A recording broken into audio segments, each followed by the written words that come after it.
বন্ধুরা, আজকে আমি কৃত্রিম বুদ্ধিমত্তা সম্পর্কে একটি ভিডিও করতে চলেছি। তো এখানে আপনারা দেখতেই পাচ্ছেন, আজকে কিছু আমি স্লাইড তৈরি করেছি আপনাদের জন্য। তো আমি সেগুলো বলে শোনাচ্ছি। আপনারা কৃত্রিম বুদ্ধিমত্তা বা এআই, আর্টিফিশিয়াল ইন্টেলিজেন্স জানেন বর্তমান যুগের সবচেয়ে বড় চাহিদা এবং সবচেয়ে বড় প্রয়োজনীয়তা।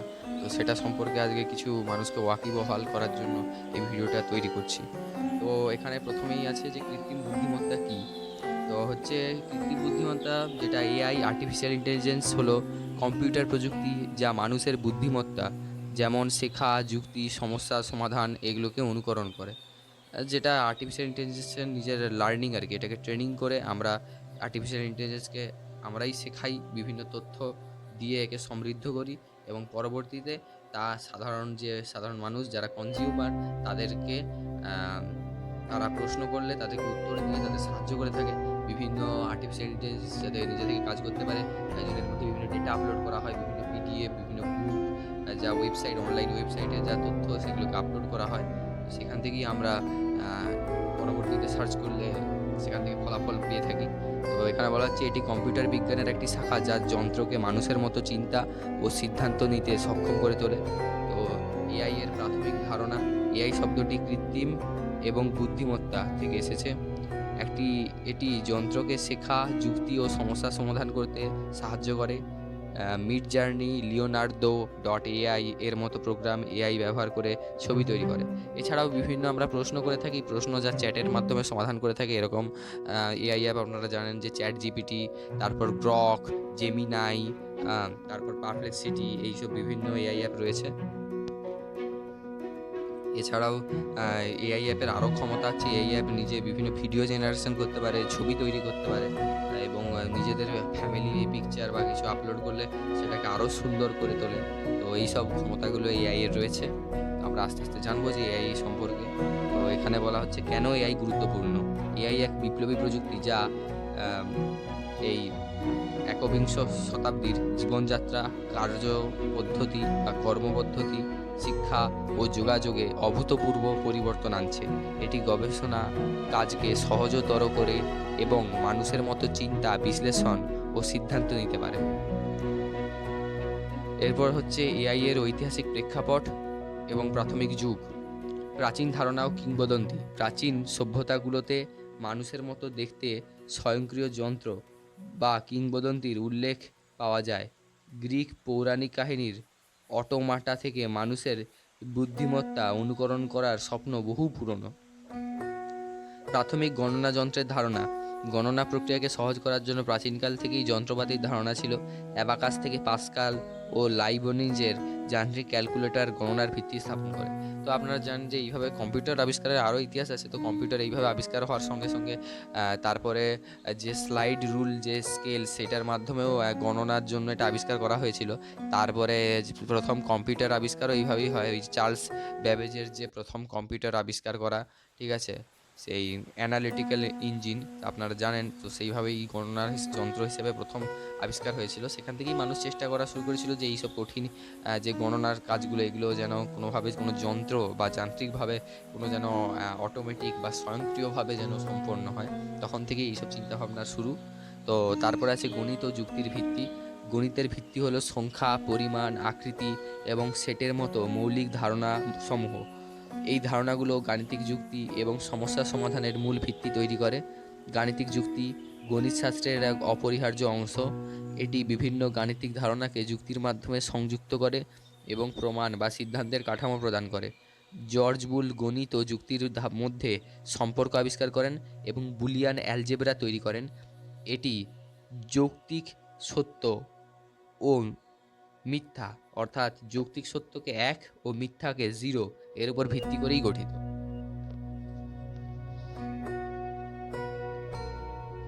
এরপর আছে এআই এর ঐতিহাসিক প্রেক্ষাপট, সূচনা এবং প্রথম দিকের অগ্রগতি। 1950-এর দশক, টুরিং টেস্ট এবং এআই এর জন্ম। অ্যালান টুরিং যন্ত্রের বুদ্ধিমত্তা নিয়ে প্রশ্ন তোলেন যা আধুনিক এআই এর ভিত্তি স্থাপন করে। 1956-তে ডার্থমাউথ সম্মেলন। এই সম্মেলনে কৃত্রিম বুদ্ধিমত্তা শব্দটি প্রবর্তন করা হয় এবং ক্ষেত্র হিসেবে এর আধুনিক এবং আনুষ্ঠানিক প্রথম জন্ম ঘটে। প্রথম দিকের এআই প্রোগ্রাম। প্রাথমিক গবেষণামূলক প্রোগ্রামগুলো সমস্যা সমাধান ও যুক্তি প্রদর্শনে সচেষ্ট হয়। আপনারা এ সম্পর্কে আরও জানার জন্য গুগলে সার্চ করে নিতে পারেন। এর সাহায্যে আপনারা আরও তথ্য জানতে পারবেন। আমি যতটা সম্ভব জানানোর চেষ্টা করছি। এআই এর ঐতিহাসিক প্রেক্ষাপট, এআই শীতকাল, এখানে একটু ভুল রয়ে গেছে। তো এআই এর যে প্রথম ঐতিহাসিক পুনরুত্থান যেগুলো, ঠিক আছে? তো এআই এর সীমাবদ্ধতা, ঠিক আছে? 1970 থেকে 1980 এই দশকের মধ্যে এআই গবেষণায় প্রাথমিক সাফল্যের পর বাস্তব বিশ্বের সমস্যা সমাধানের সীমাবদ্ধতা এবং কম্পিউটিং শক্তির অভাব স্পষ্ট হয়ে ওঠে। অর্থায়নের অভাব, ফলস্বরূপ সরকারি ও বেসরকারি অর্থায়ন উল্লেখযোগ্যভাবে কমে যায়, যা এআই গবেষণাকে স্থবির করে তোলে। এই সময়কাল এআই শীতকাল নামে পরিচিত। হ্যাঁ, এআই শীতকালে মানে আপনাদের এটা জানিয়ে দেওয়ার আমার ইচ্ছে ছিল যে এআই শীতকাল মানে এআই এর এমন একটা সময় ছিল যে সময়টাতে একটা সময় চলছিল যে সময় এআই নিয়ে মানুষ কোনো ইন্টারেস্ট দেখাচ্ছিল না। মানে একটা সময় চলছিল যে সময় প্রায় একরকম শীতঘুম বলতে পারেন, ঠিক আছে? শীতঘুম ধরনের একটা অবস্থা চলছিল, যে সময় যেমন প্রাণীরা, যেমন কিছু সাপ ব্যাঙ সহ কিছু প্রাণীরা রয়েছে যারা শীতকাল এলেই যেমন শীতঘুমে চলে যায়, ঠিক আছে? সেই রকম একটা ব্যাপার চলছিল যে ওই সময় এইসব যে এই গাণিতিক সমস্যার সমাধানে বিশ্বের যে বাস্তবিক সেই সময়কার যে সমস্যাগুলো, সেই সময়কার 1970 থেকে 80 বিভিন্ন দ্বিতীয় বিশ্বযুদ্ধের পরে গোটা বিশ্বে যে আর্থিক বিভিন্ন মন্দা দেখা দিচ্ছিল, বিভিন্ন দেশে দেশে যে আরও ছোটোখাটো ছোট বড় যে যুদ্ধ চলছিল, তো সেই সব বিভিন্ন সমস্যা সমাধানের যে চেষ্টা, সেই সময় যে রাশিয়ার আমেরিকার কোল্ড ওয়ার, এইসবের জন্য বিভিন্ন বিজ্ঞানীরা গবেষণা করলেও কিছু কিছু ক্ষেত্রে তা একটা পেছনের দিকে চলে গেছিলো, কারণ সেই সময় বিভিন্ন দেশগুলো বিশেষ করে পরমাণু হাতিয়ার তৈরির যে চেষ্টা, এইসবের দিকে বেশি ব্যস্ত ছিল। এই জন্য এইদিকে মন দিতে পারেনি। এটা একটা বড় কারণ ছিল। তাহলে আরও আগে এইসব গবেষণা মানে শুরু হলে আরও আগে আমরা এগুলো দেখতে পেতাম, ঠিক আছে? তারপরের পুনরুত্থান এবং বিশেষজ্ঞ সিস্টেম। 1980 এর দশকে বিশেষজ্ঞ সিস্টেমের এক্সপার্ট সিস্টেমস উত্থান এআই গবেষণায় নতুন দিগন্ত উন্মোচন করে। নির্দিষ্ট ডোমেইনে সমস্যার সমাধানে এগুলি কার্যকরী প্রমাণিত হয়। মেশিন লার্নিংয়ের বিকাশ। 1990 এর দশকে ডেটা এবং কম্পিউটিং ক্ষমতার বৃদ্ধির সাথে সাথে মেশিন লার্নিং এমএল এর প্রাথমিক বিকাশ শুরু হয়, যা এআই এর আধুনিক পুনরুত্থানের ভিত্তি স্থাপন করে।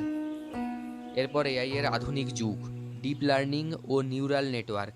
ডিপ লার্নিং প্রযুক্তির অন্যতম আলোচিত বিষয়।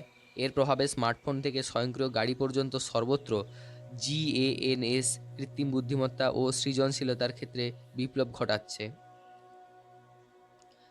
এর কিছু উদাহরণ দিয়েছে টেনসরফ্লো, পাইটর্চ, স্কিকিট, সাইকিচ লার্ন, এগুলো কিছু রয়েছে যা প্রাথমিকভাবে সেই সময়ের ডিপ লার্নিং এবং নিউরাল নেটওয়ার্ক নিয়ে বিভিন্ন পরীক্ষা নিরীক্ষা, বিভিন্ন ফলে উদ্ভূত কিছু অ্যাপ বা ওয়েবসাইট ছিল বোধহয়।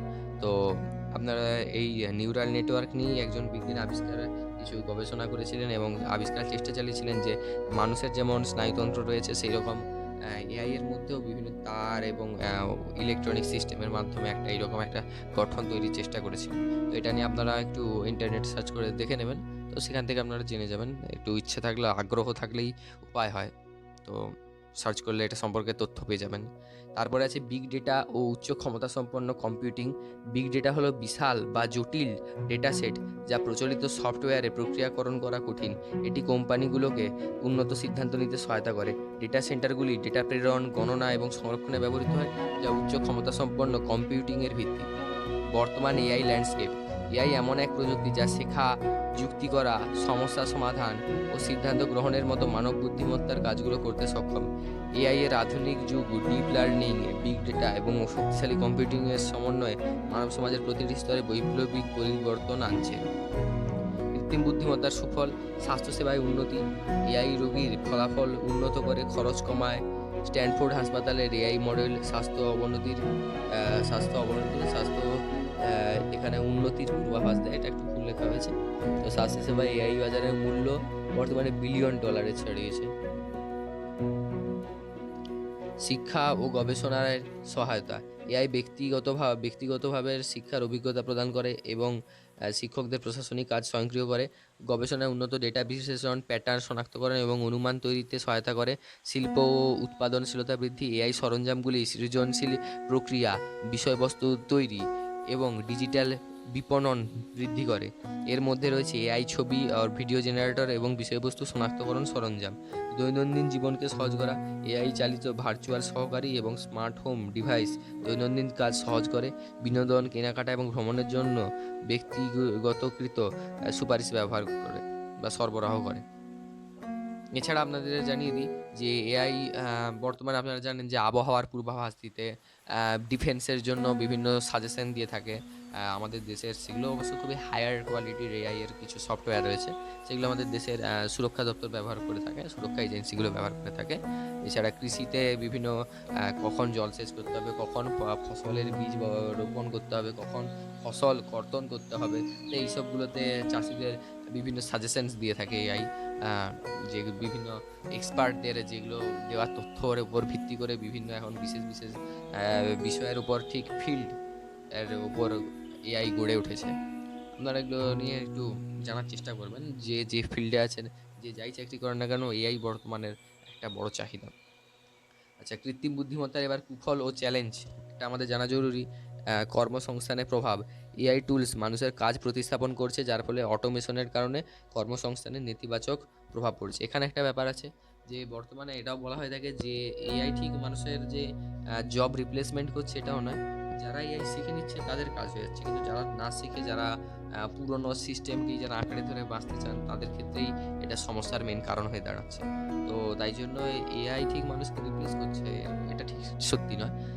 মানুষ যারা এআইকে শিখতে পারছে না, যারা বা শিখতে চাইছে না, তারা কাজ হারাচ্ছে।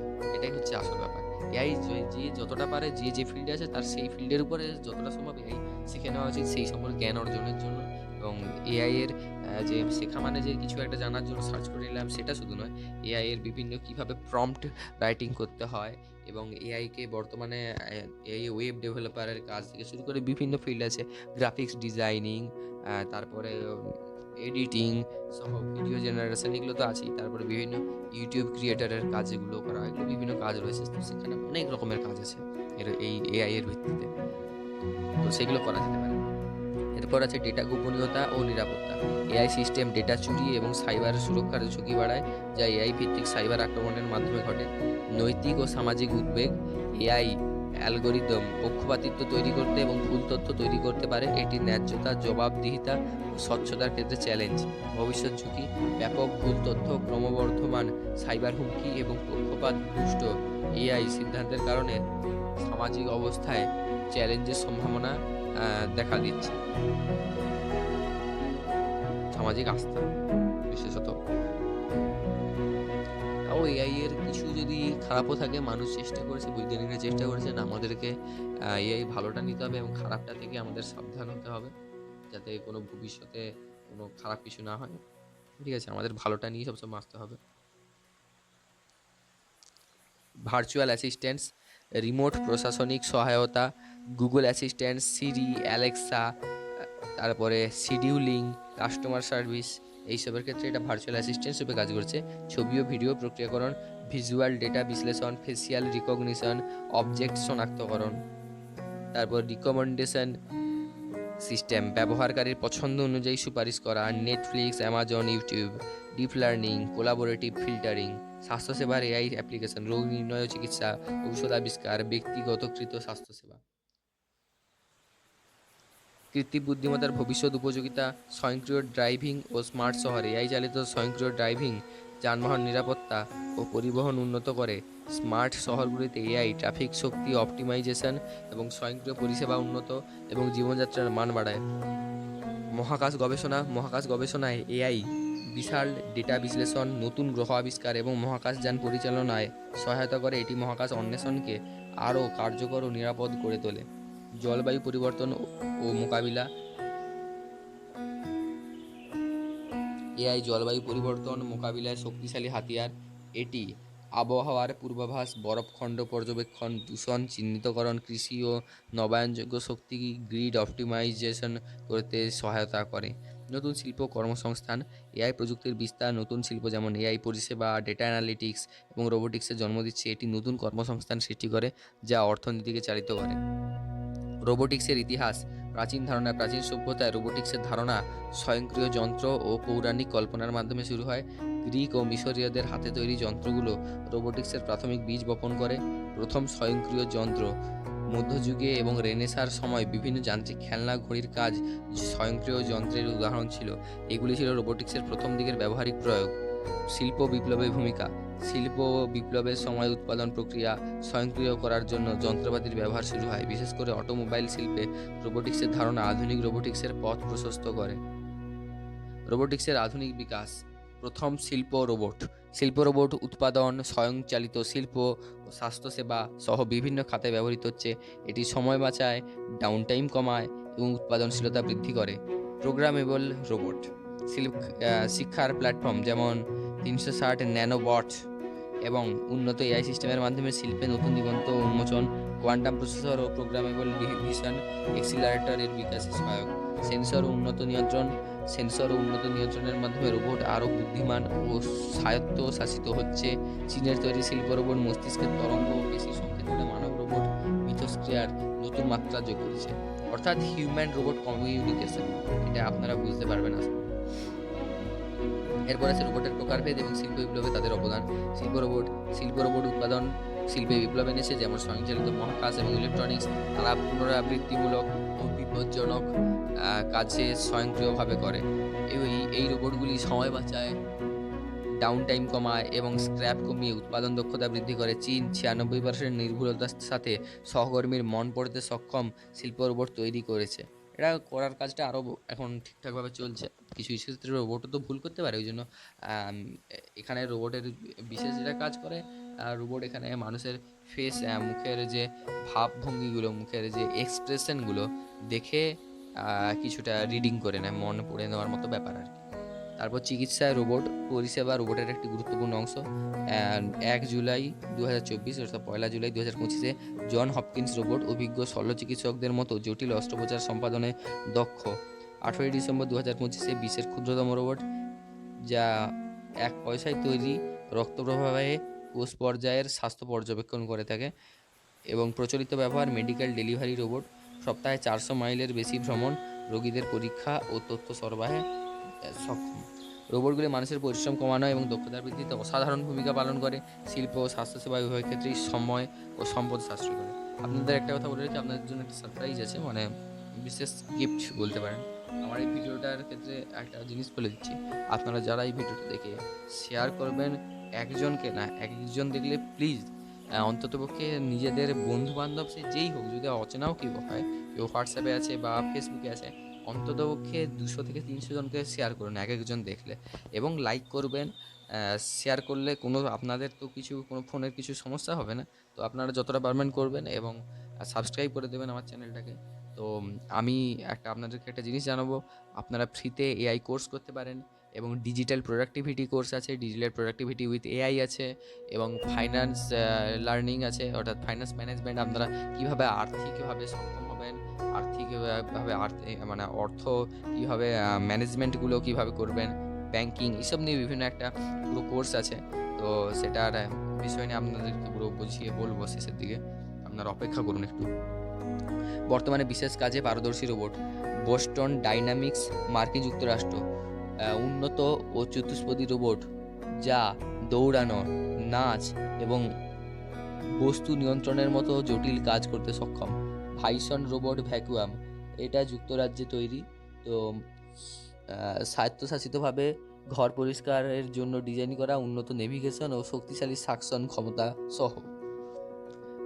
হুন্ডা আসিমো, জাপান, 2000, এটা মানব সদৃশ রোবট নির্মিত হয়েছে। 2009 সালে 100+ ইউনিট তৈরি হয়েছে। 2018 সালে এটার উন্নয়ন বন্ধ ঘোষণা হয়েছে, কারণ কিছু যেহেতু টেকনিক্যাল কিছু ব্যাপার ছাড়াও ভবিষ্যতের কথা ভেবে, মানে কিছু যান্ত্রিক জটিলতা আসার জন্য বিশেষত বন্ধ করেছে। আপনারা এগুলো সব কিছু নিয়ে, এগুলো যদি আগ্রহ থাকে আপনারা অবশ্যই গুগলে সার্চ করবেন। অবশ্যই আমি আপনাদেরকে সাজেস্ট করব যেন আপনারা এগুলো সম্পর্কে বিশেষভাবে সার্চ করে থাকেন যদি আগ্রহ থেকে থাকে। এরপর আছে সার্জিক্যাল রোবট ড্যাভিঞ্চি, মার্কিন যুক্তরাষ্ট্র। চিকিৎসকদের জটিল অস্ত্রোপচারে উচ্চ নির্ভুলতা এবং ন্যূনতম আক্রমণাত্মক পদ্ধতিতে সহায়তা করে, মানে অত্যন্ত মানে সক্রিয়ভাবে সহায়তা করে আর কি। ঠিক আছে। এআই এবং রোবোটিক্সের ভবিষ্যৎ সংমিশ্রণ। এআই চালিত রোবট মেটা অপটিমাস রোবট হলো একটি উন্নত মানের হিউম্যানয়েড রোবট যা মানুষের মতো শরীর, চলাফেরাও কাজ করতে পারে। মানব রোবট সহযোগিতা, শ্যাডো ডেক্সটেরোয়াস হ্যান্ড, মানুষের কার্যকারিতা প্রতিলিপিকরণ।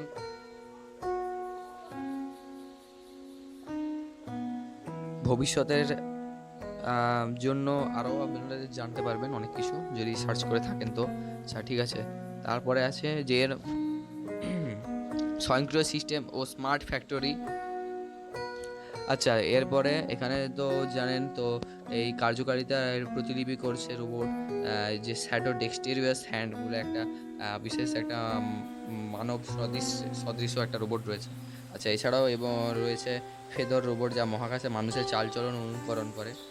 আচ্ছা, এরপরে আছে স্বয়ংক্রিয় সিস্টেম ও স্মার্ট ফ্যাক্টরি। এআই চালিত রোবট স্বয়ংক্রিয়ভাবে ঝুঁকিপূর্ণ ও পুনরাবৃত্তিমূলক কাজ সম্পন্ন করে, যা স্মার্ট ফ্যাক্টরিতে উৎপাদনশীলতা বাড়ায়। ভবিষ্যতের সম্ভাবনা ও চ্যালেঞ্জ। এআই ও রোবোটিক্সের সংমিশ্রণ নতুন দিগন্ত উন্মোচন করে, তবে এটি নৈতিক ও নিয়ন্ত্রক চ্যালেঞ্জও নিয়ে আসে। এরপর উপসংহার, এআই এবং রোবোটিক্সের সম্মিলিত শক্তি, কৃত্রিম বুদ্ধিমত্তা ও রোবোটিক্সের সমন্বিত প্রয়োগ উদ্ভাবনী সমাধান ও অসীম সম্ভাবনা নিয়ে আসে, যা মানবজাতির অগ্রগতিতে সহায়ক। মানবজাতির জন্য সুযোগ এবং দায়িত্ব। এই প্রযুক্তিগুলি নতুন সুযোগের দ্বার উন্মোচন করে, তবে এর নৈতিক প্রয়োগ ও সঠিক ব্যবস্থাপনার দায়িত্ব আমাদের সকলের। ভবিষ্যতের পথ চলা সচেতন পরিকল্পনা, সহযোগিতা এবং অন্তর্ভুক্তিমূলক বিকাশের মাধ্যমে আমরা একটি উন্নত ও টেকসই ভবিষ্যৎ নির্মাণ করতে পারি। আচ্ছা, এরপরে আমি আপনাদেরকে জানিয়ে রাখি যে কোর্সের কথা বলছিলাম, আপনারা গুগলে গিয়ে দুটো ওয়েবসাইট আছে, ভালো করে সার্চ করে দেবেন। যে যদি ওয়েস্ট বেঙ্গলের মানুষ হন তো অবশ্যই ওয়েস্ট বেঙ্গলেরই হবেন। তো WBP2E বলে একটা অ্যাপ রয়েছে, এখানে ঢুকবেন। এখানে বিভিন্ন কোর্স রয়েছে, সেই কোর্সগুলো যে যার যেরকম মনে হবে সে পার্সিউ করবেন। বিশেষ করে যারা ছাত্র যারা রয়েছে, যারা স্টুডেন্ট রয়েছে, যারা এই ক্লাস 10-এর রিসেন্ট মাধ্যমিক দিয়েছে, তারা এখন বিশেষত ছুটিতে আছে, তারা চাইলে এই কোর্সগুলো পার্সিউ করতে পারে। তো আমার আগেই ইচ্ছে ছিল এটার উপর ভিডিও করার। আর যারা উচ্চ মাধ্যমিকও দিচ্ছ, তো তাদেরও উচ্চ মাধ্যমিক দেওয়ার পরে তারাও এই কোর্সগুলো করে নিতে পারো। নিজেদের স্কিল ডেভেলপমেন্ট হবে, নিজেদের লাইফে কাজে আসবে। তো থ্যাংক ইউ সকলকে।